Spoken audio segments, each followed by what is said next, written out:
আজ আমি সুস্বাদু এই বাইম মাছ ভুনার একটি রেসিপি আপনাদের সাথে শেয়ার করতে যাচ্ছি। আসসালামু আলাইকুম everyone, welcome to my Paheli's kitchen. এখানে আমি মাছগুলোকে কেটে ধুয়ে পরিষ্কার করে নিয়েছি। এখানে আমি দিয়ে দিচ্ছি 1 চামচ হলুদের গুঁড়া, 1 চামচ মতো মরিচের গুঁড়া এবং 1 চামচ মতো লবণ। সবগুলো দিয়ে আমি মাছটাকে মাখিয়ে সাইডে রেখে দিব।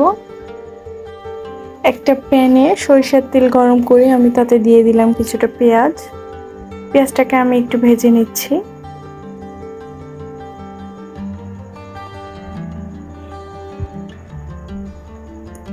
এরপর যে আমি এখানে দিয়ে দিলাম কয়েকটা কাঁচামরিচ এবং 1/2 চামচ মতো লবণ এবং 1/2 চামচ হলুদের গুঁড়া। সবগুলোকে আমি একটু ভেজে নিচ্ছি। এই পর্যায়ে এখানে আমি দিয়ে দেবো 1 চামচ মতো মরিচের গুঁড়া এবং 1 চামচ মতো আদা রসুনের পেস্ট।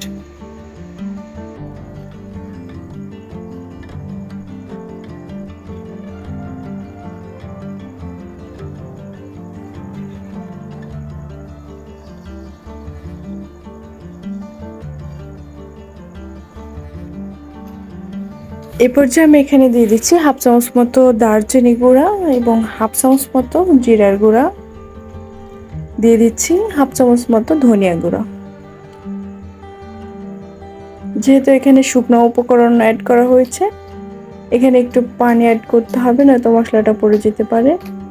আমি সামান্য পরিমাণ পানি এখানে অ্যাড করে দিয়েছি।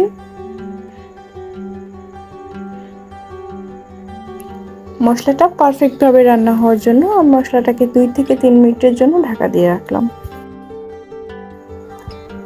ঢাকনাটা খুলে মশলাটাকে আমি আবার নাড়াচাড়া করে দিব।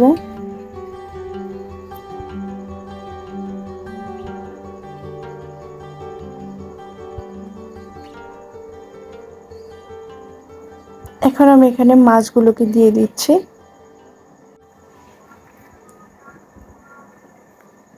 মশলাটার সাথে মাছগুলোকে খুব ভালোভাবে নেড়েচেড়ে মিশিয়ে নিতে হবে।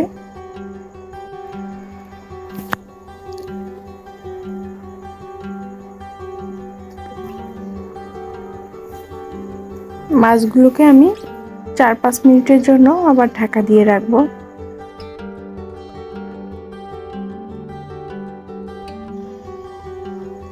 মাছগুলো ভেজে রান্নার চাইতে এভাবে কষিয়ে রান্না করলে খুব বেশি মজা হয়।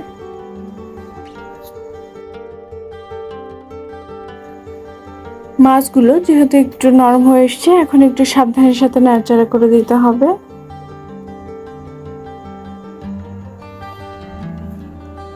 গ্যাসের ফ্লেমটা মিডিয়াম রেখে আমি 8 থেকে 10 মিনিট মতো মাছটাকে এভাবে ভেজে নেব।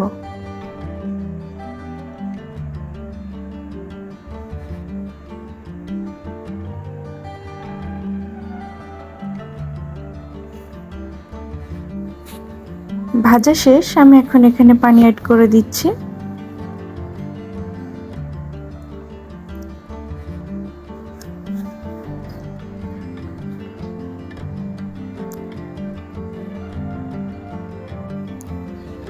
মাছগুলোকে এখন আমি ঢাকা দিয়ে রাখছি।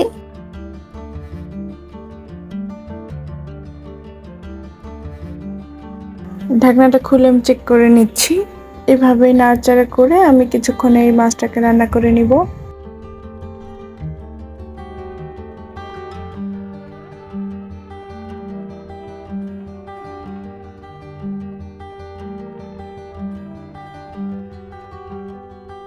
রান্নাটা আমার কমপ্লিট।